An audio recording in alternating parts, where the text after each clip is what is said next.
Josie.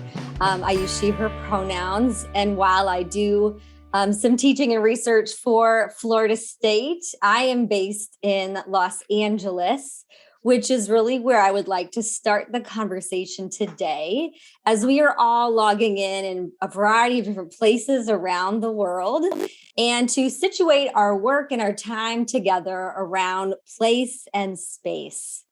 And so I'd like to do that acknowledging the land that we each reside on. My workspace today is on the traditional homelands of the Chumash and Tongva people. Acknowledging lands that we sit on is a transformative act that helps to undo the intentional erasure of Indigenous peoples, and is just one step in decolonizing land relations. My two guests today, who I'm going to oodle about in a little bit, they're both at University of Arkansas, Fort Smith, and they sit on the native lands of the Caddo, Osage, and Copa nations. I also want to acknowledge the landscape of the industry and where you're logging in today. Today is November 16th. And there is countless articles and tweets and discussion threads about morale and exhaustion, the Great Recession, as you are all so familiar with constant crisis and recalibrating the constant roller coasters that we are on, both in our personal lives as well as in higher ed. And this is also coming upon a celebratory time of year.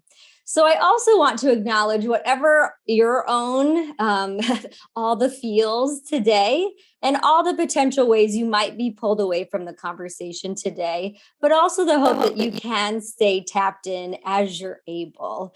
And I hope our discussion will be both lively, hopefully even fun. You'll get some laughs, also some tangible tools and conversations that you can have for your teams, with your executives, or just good old with yourself as we look to advance digital leadership and supporting campus executives' social media strategies.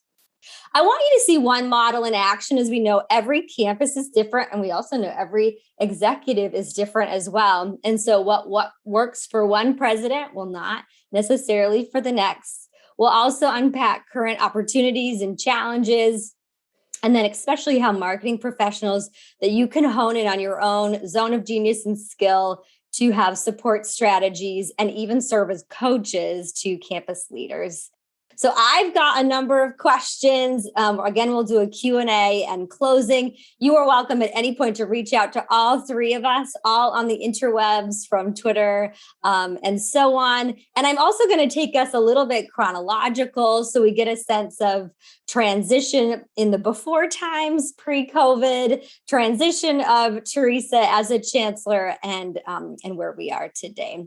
So without any further ado, let me introduce two just amazing women and leaders in the higher ed space. First is Dr. Terisa Riley. I'm going to glean from Chancellor of the University of Arkansas, Fort Smith, since July of 2019.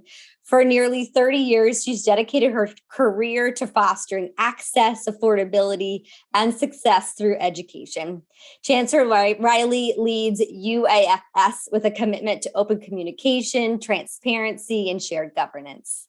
Dr. Riley believes that social listening is a key to fostering connections with her university community and is an active user of social media platforms such as Facebook, Twitter, Instagram, Snapchat, TikTok, LinkedIn, Discord, and Twitch. It's not normally, I have to take a breath in the middle of platforms with leaders. And so you can find her online with her handle at Terisa Riley. Welcome, welcome, welcome so much. Thank you so much. It's just my pleasure to be here with you. And next, we are joined by Rachel Rodemann. Putman is the Associate Director of Strategic Communications at University of Arkansas, Fort Smith. And she's worked in higher education since 2014, following close to a decade in journalism. Finding her passion at the intersection of these two fields, she values authentic communications that reach audiences where they are, online, in person, or in print, in order to bring the life-changing power of education into view. I'm so happy to have you here today, Rachel. Thank you, Josie. We are both so excited. I'm going to first start with Terisa. So again, I've been following you and writing about you. I'm not stalking you, but you can do that on the internet. And it's called social listening. For some time, I found you in your previous roles in student affairs. And I heard about this VP using Snapchat to talk to her students and to stay connected. And not only that, but actually using it for social listening. And I said, well, she needs to be in my book and all of my blogs. And now you're on this webinar today. So what I didn't realize, though, Rachel brought up, is that you were a communications major. So maybe this just all you are one of us. So how has that degree fueled your philosophy and practice as a campus leader?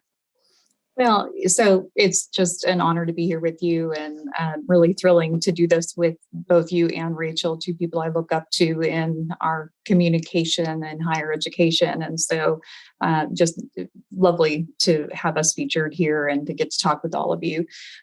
So yes, I do have a degree in communication from the University of Missouri, Columbia. So shout out to Mizzou. I got both my bachelor's and master's degrees there, and a PhD at St. Louis University. So if we've got any Missourians on the call, hi, and everyone else as well.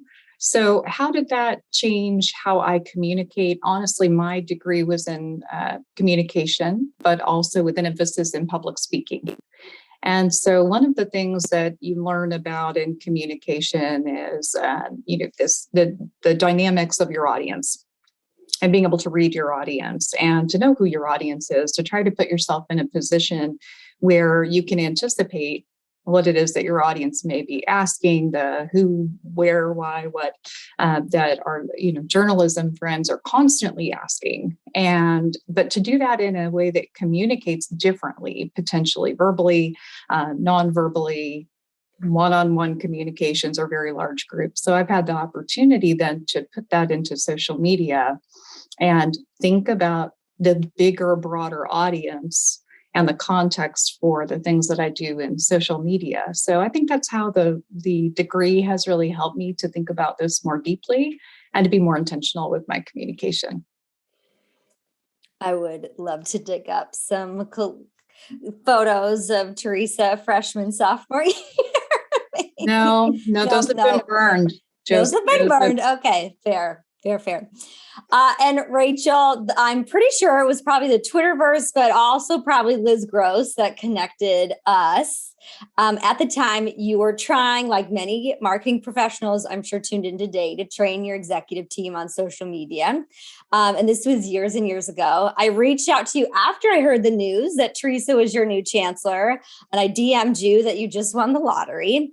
And so now every leader and even management team is different. And so what have you learned now coaching multiple different campus leaders over the years?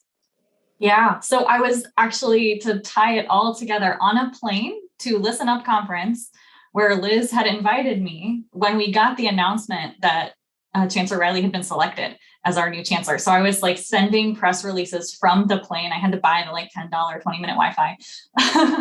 And then that's when we first talked. Liz gave me your number. So yeah, it's a full circle. So yeah, as communicators, we have to be so fluid. And I think that is the biggest thing to think about when you are changing who your leader is, or when you're changing where you are located. We're always adapting as communicators. We're delivering good news or bad news, or we're communicating to students or donors or parents. And that adaptability is really key. And it's something that we already have. And so it's in our toolbox as communicators. So pulling that out and saying, okay, how can I use this in my interactions with our new leader? So I've worked with 3 very different administrations in terms of social media use and social media buy-in. I've been lucky in that all of the administrations I worked for at UAFS understood the value of social media on an institutional level. I think there has never been any question that my role here was important. And so that's been really nice. I've been really lucky in that sense. But when it came to presidential accounts, I really had to step back and look at who each leader was and how I could most effectively support them as individuals. So sometimes that means you write a first draft of every communication because you have a leader who's very analytical and wants to really sit with everything that they send out. And sometimes you get an absolute rock star like Terisa, and you just have to dial into her frequency and kind of run alongside her. So I think just looking at your leader as an individual and understanding who they are as a person and how you can use your skills, which are valuable and important, to support them and all of the things that they want to do. Tuning into the frequency, that I really like that. I might need to coin that with you. I would be interested in the chat if anyone else has had to purchase airplane Wi-Fi to also get out a press release or respond to something quite pressing. I'm sure you are not alone in that need for turnaround.